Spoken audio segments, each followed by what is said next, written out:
Sauveur de la démocratie, le ruban rose et Mère Teresa. Ben oui. D'abord, Est-ce que c'est le peintre Louis Boudreau, excusez-moi? Est-ce que c'est de lui dont on Exactement. parlait? Ah, Voilà, Louis voilà. Boudreau. Quelle Merci. belle maison. Je suis désolé. Non, pas de problème, pas de problème. d'abord, sur le front de la pandémie, bonne nouvelle, il est maintenant question de vaccins que l'on pourrait inhaler, comme l'expliquait Diane Lamarre à LCN. C'est en complément de la vaccination injectée. Alors, c'est vraiment une inhalation. Les principales études sont allées vers l'inhalation nasale. Pardon. Inhalation anale. Le plus difficile là-dedans, c'est de ne pas faire de joke de pète. Une chance qu'on a une chape de plomb qui nous empêche de déraper comme ça. Sinon, Radio X a fait l'acquisition d'une nouvelle collaboratrice, Héloïse Bois, une ancienne participante du concours VJ Recherché, qui fait des entrevues sur le web, qui a donné la parole à toutes sortes de médecins un peu louches qui propagent des fausses informations, aussi à des figures de proue du mouvement anti-vax, comme Amélie Paul. Les décrypteurs ont fait un portrait pas très élogieux à son sujet. Et elle expliquait à Radio X pas trop croire les sondages qui confirment la popularité de François Legault.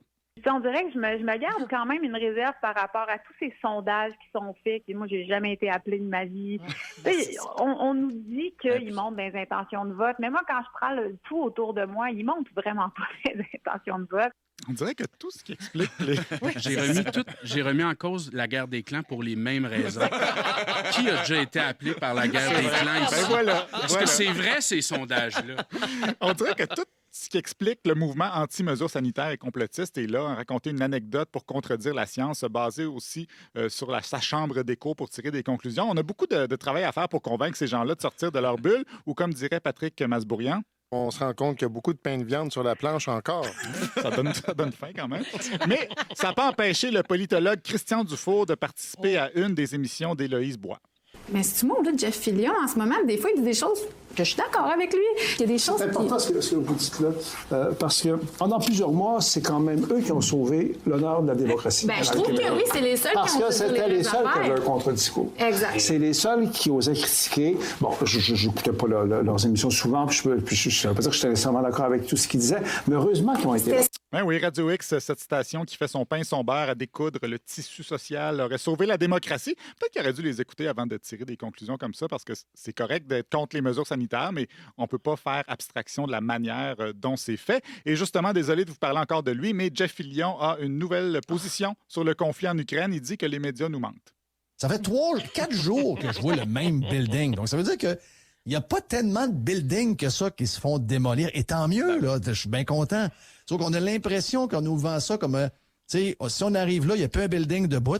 Il n'y a plus personne dans les restaurants. Il n'y a personne qui... Tout le monde est caché dans des genres de grottes quelque part. Puis finalement, quand tu vois les caméras web qu'il y a d'installer un peu dans la ville... Ben, ça semble pas mal être une vie normale. Ah, okay, c'est ça. On n'est plus d'un joke l'Ukraine, c'est moins pire que Montréal, ou je vais prendre des vacances en Ukraine. Là, c'est rendu que l'Ukraine, c'est une mise en scène des médias. Puis mais dans la le fond, guerre n'existe pas, c'est ça. Là, il est peut-être pas rendu jusque-là, mais quand même. Peut-être qu'on est juste trop cave pour réaliser qu'après la démocratie québécoise, il est en train d'essayer de sauver la paix dans le monde. Jeff Fillion qui a traité François Lambert de dragon subventionné cette semaine, et il l'a pas pris, François Lambert. Ils ont mon numéro, Radio X, j'ai déjà travaillé là-bas. Mais quand ils veulent me planter, ils sont trop gênés de m'appeler. Ils sont trop gênés de m'appeler en nombre. Ils disent « Hey, François, t'es un crétin. » Mais lui, il me dit « Hey, le dragon subventionné, comment il s'appelle déjà, là, lui, Lambert? » Tellement cave, ce gars-là. Hein? Je peux vous dire de ma part que c'est un cave. Puis la prochaine fois, même aujourd'hui, s'il veut, il a juste à m'appeler pour que je dise qu'il est cave en nombre. Hein? Mais c'est un pissou. Donc, voilà. Fait que Jeff Fillion est un crétin. Mais même là, même les gens de Québec ont pris ma défense. Hein? Comme quoi que même les gens de Québec trouvent Fillion et Moret un peu dépassés. C'est mon nouveau... Même rire que toi. Mon nouveau rire. Ben, on a une communauté d'esprit, lui. Allez-y. Je préfère quand même le rire de Luc Lavoie, mais il n'est pas loin. Donc oui, le monde de Québec trouve que Fillion est dépassé. Je ne sais pas si c'est une insulte pour Fillion ou pour le monde de Québec, par contre. Sinon, je suis tombé dimanche dernier sur ce beau moment avec notre ami Michel Desautels, qui voulait lui aussi contribuer à votre encyclopédie sur la voie des gays, Jean-Sébastien, en parlant de la politique de l'armée américaine. Don't ask, don't tell. Alors, je vous demanderai pas si vous êtes homosexuel, puis vous me le direz pas. Puis comme ça dérangera personne. Je pourrai pas vous punir parce que vous l'êtes, mais vous pourrez pas vous afficher avec un ruban rose dans les cheveux en disant « You, you ». Les pancartes. Je pensais qu'elle avait dit yo, yo. Yo. Mais les soldats américains semblent pas prêts d'aller en Ukraine. C'est plutôt une guerre économique qui se déploie avec le départ de certaines entreprises américaines de Russie, comme l'expliquait Mario Dumont. Ben, Starbucks, d'ailleurs, là, qui fait la leçon à tout le monde. Moi, j'aime pas Starbucks pantoute, là, qui fait la leçon, tous les petits messages pour les gens de gauche, partout c'est vert, puis partout écrit dans le magasin, puis tout ça pour manipuler les gens de gauche. Là. Je veux dire, pas juste la gauche. C'est tellement drôle, Starbucks. Là, oui, non, là-dessus, je suis d'accord avec Mario. Des petits messages environnementaux, puis t'as l'impression qu'ils compostent les comptoirs. Tout ça sont tellement drôles, Starbucks. Je n'avais pas vu ça de même. Je fréquente pas vraiment les Starbucks, moi non plus, mais les slogans que j'ai pu trouver là, sur Google me paraissent pas particulièrement gauchistes, à part peut-être celui-ci. Avec le frappuccino de Starbucks, le travail peut attendre. Clairement, la propagande en faveur de la semaine de 4 jours. Mais sinon, le seul message environnemental que j'ai vu la dernière fois que je suis allé chez Starbucks, c'était « Merci de ne pas jeter vos cabarets dans la poubelle ». On est quand même loin de Greta Thunberg ici. Et parlant de la gauche, il y a François Legault qui a fait réagir cette semaine en criant des noms à Christine Labrie de QS. Savez-vous quoi? Moi, ça me surprend pas qu'ils abandonnent ces femmes-là. Ce qui me surprend, c'est qu'ils continuent de dire qu'ils sont féministes. Le leader du gouvernement, Mère Teresa.